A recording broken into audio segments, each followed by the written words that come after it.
Machine अब की pocket अब हमने बनानी है और आई एम यूजिंग राउटर।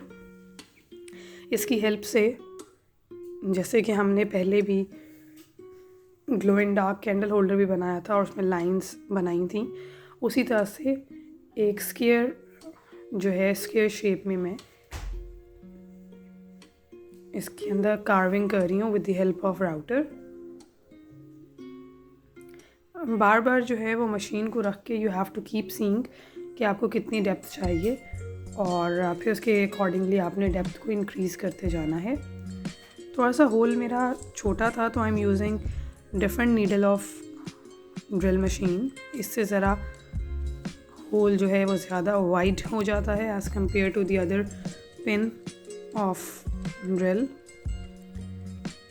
लाइकवाइज अब फ्रंट साइड से भी इसको ड्रिल करके मैं उतना ही बड़ा होल रखूँगी जितनी जो है वो मेरी मशीन का स्पिंडल है, ताकि इसमें से वो इजीली पास कर सके।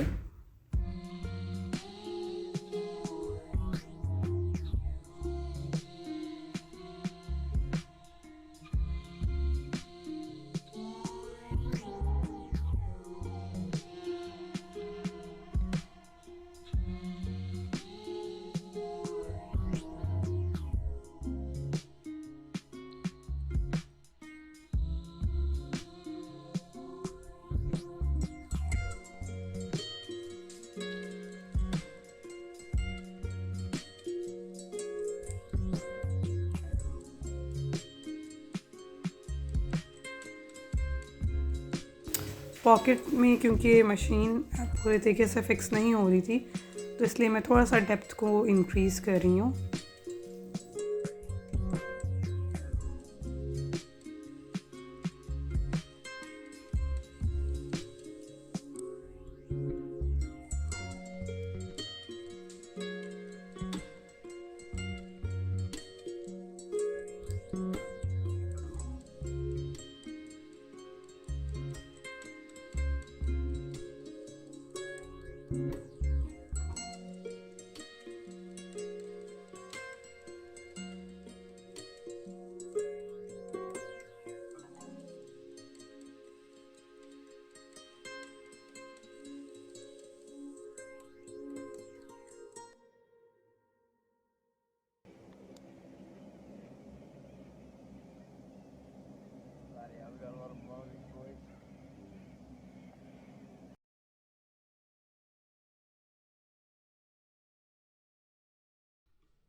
So now I have achieved the required depth of the pocket और अब मैं इसमें इसको एक दफ़ा सैंडिंग करूँगी फ्रंट साइड से बैक साइड से.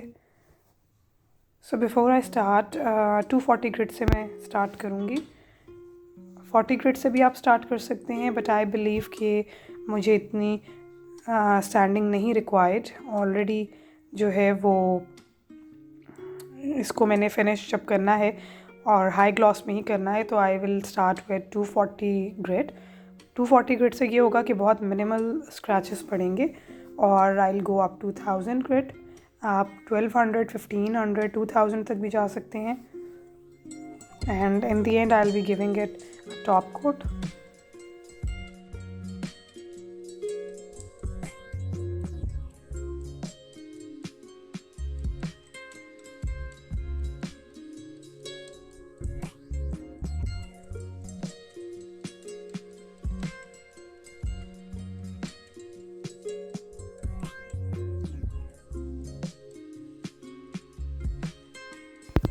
डू दिस स्टेप आउटसाइड, क्योंकि एज यू कैन सी कि जो मेरे स्लीव्स हैं वो कितने डस्टी हो चुके हैं. तो while you are sanding a lot of material is removed और वो जो है बहुत ही फाइन डस्ट की सूरत में जो है वो उड़ा होता है आपके सराउंडिंग्स में. So always wear some rough dress and do it outdoor. Now I am using 400 grid sand paper.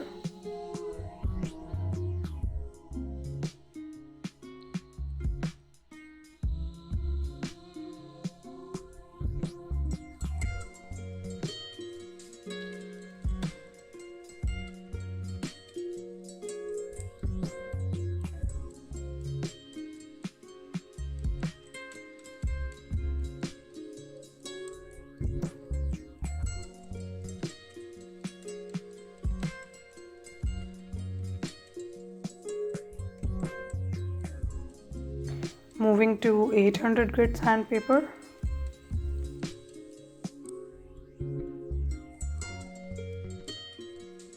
इसी तरह से जो बॉर्डर है, साइड्स हैं वॉल क्लॉक के, यानी कि जो वॉल क्लॉक की जो हाइट जिसको आप कह सकते हैं, वहाँ पर भी आपको सैंड पेपर ज़रूर यूज़ करना है, ताकि जो है अगर आपकी जिस प्रोसेस से गुज़र के टॉप साइड जो है वो ग्लॉसी बनी है, सेम प्रोसेस से गुज़र के आपकी साइड्स भी ग्लॉसी बने और उनके ऊपर भी 240 ग्रिड से लेके 1000 ग्रिड तक आपने मूव करते जाना है. So side should not be neglected. और once you are done with the top side, you have to do the back side as well. और जो बैक साइड है इसको हर टाइप के प्रोजेक्ट में हमने डील करना है, like in all the table tops and wall clocks, anything that we are working with live edge. तो बॉटम साइड को भी हमने निगलेक्ट नहीं करना.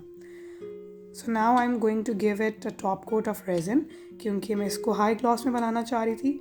Even if you are moving towards 2000 grid sand paper तो भी आपको हाई ग्लॉस मिल जाता है, लेकिन मैंने क्योंकि 1000 पे स्टॉप कर दिया था, इसलिए I have to give it a top coat of resin.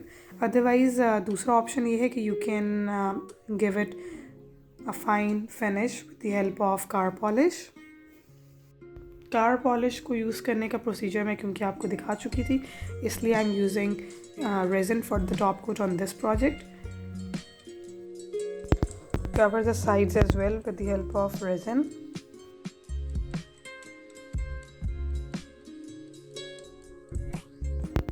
While the top coat is still wet, तो मैं इस पे नंबर्स की प्लेसिंग भी कर लूँगी. I have these wooden numbers with me. इसके ऊपर आप विनाइल को भी यूज़ कर सकते हैं, विनाइल नंबर्स को, और उसके ऊपर फिर आप एक टॉप कोट कर दें, मीनिंग देयर बाय कि जब आपकी सैंडिंग का प्रोसीजर जो है दैट इज़ डन, तो आप अपने नंबर्स को ग्लू के साथ पेस्ट कर लें जिस जगह पे भी करना है, and then you have to give a top coat, ताकि वो जो नंबर्स हैं वो अंदर ही सील हो जाएं. आई एम यूजिंग वुडन नंबर्स, इसलिए मैं दूसरा प्रोसीजर यूज़ कर रही हूँ और मैं टॉप कोट के ऊपर नंबर्स को जो है वो प्लेस कर रही हूँ.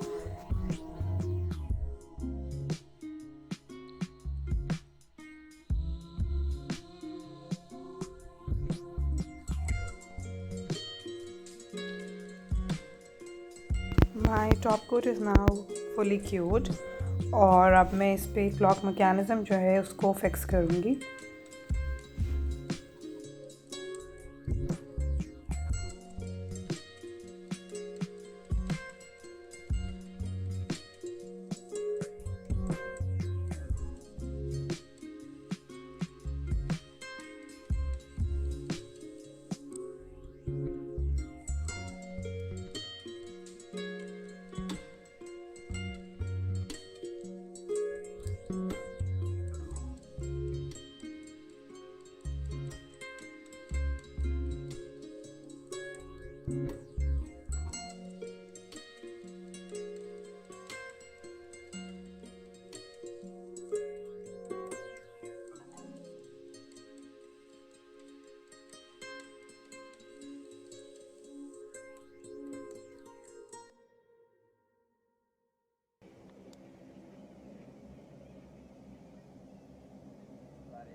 So this was all about how to make a live edge wall clock without using a silicone mold.